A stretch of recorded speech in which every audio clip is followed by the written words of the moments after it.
there are some of us here in the meeting room that came a long way to be present with us.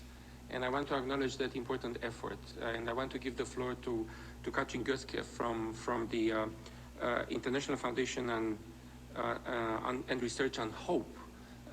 Katrin, thank you very much for coming. I know that you've been a very strong advocate, and looking forward to hearing from you. One logistical announcement. We diplomats, we like long meetings, but we wanted to stop short at 12 o'clock. But given the interest and the vitality in the room, we will continue for another half an hour. 25 minutes already now. So, Katrin, please, you have the floor.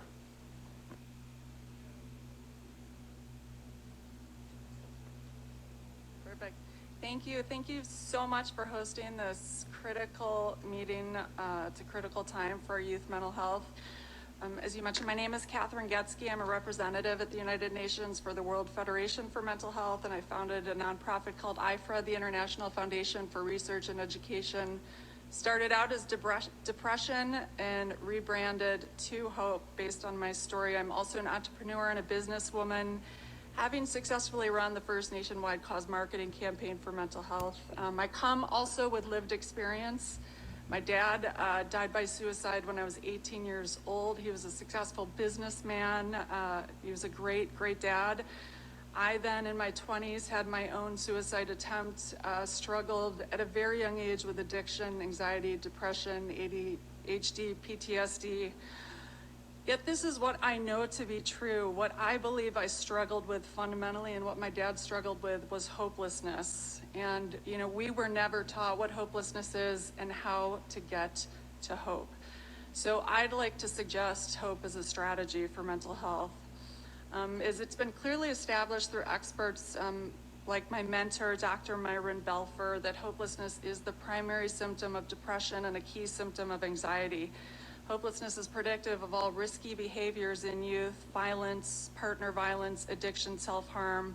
That hopelessness is the single consistent predictor of suicide. And 10 years ago, suicide prevention focused primarily on restricting access to means and 800 numbers, suicide hotlines. And while those are critical, I knew it was never going to save me or my dad. And so I set out to figure out how to teach hope. We were able to prove out our theory that hope is a teachable skill, and our program, Hopeful Minds, was recognized as an innovation by the World Bank. And we've been able to show that as you increase hope, symptoms for anxiety and depression decrease. We all experience moments of hopelessness, every one of us, and it's time to normalize that and ensure we all know how to manage those moments and get back to hope. In adult interventions, there's a 4-to-1 return on investment for mental health interventions. We know for youth, it's a 23-to-1 return on investment or greater. So it makes good business sense. Hope is a protective factor for anxiety and depression. I spoke here at the UN in 2015 on International Day of Persons with Disabilities to advocate getting mental health included in the Sustainable Development Goals. And you did, and I want to thank you for that.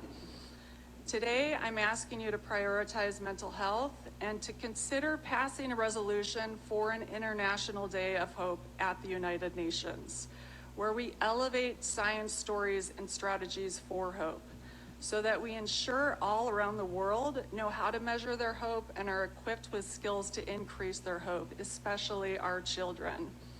As hope is not just important for mental health, hope impacts all SDGs: poverty, education, gender equality, clean water.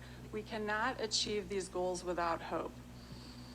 Today, one of my supporters, Chef Grace Ramirez, is here with us over there. Chef Grace is the global ambassador for the World Central Kitchen, where yesterday 7 of her team members were killed in Gaza.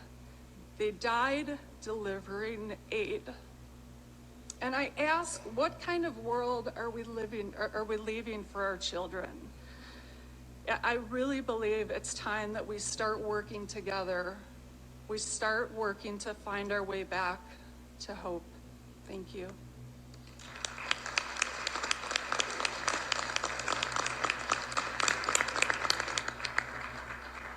Thank you very much, Catherine, and thank you for your advocacy. And that's a concept that I think we should all take with us. I take from what Professor Solomon was saying, vitality is important, hope is important, and is part of the whole conversation.